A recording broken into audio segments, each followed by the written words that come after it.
How to delete Hotmail search history.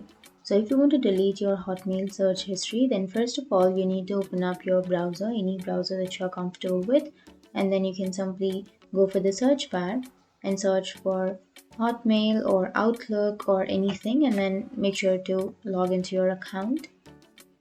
You can go for outlook.com or you can go for hotmail.com.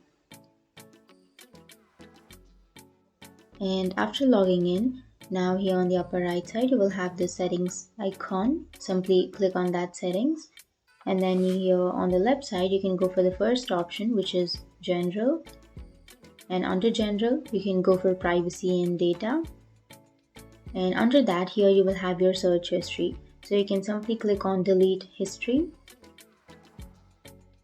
and then click on continue, and that's it. That's how you delete your search history on Outlook. And if you have any questions, feel free to comment below.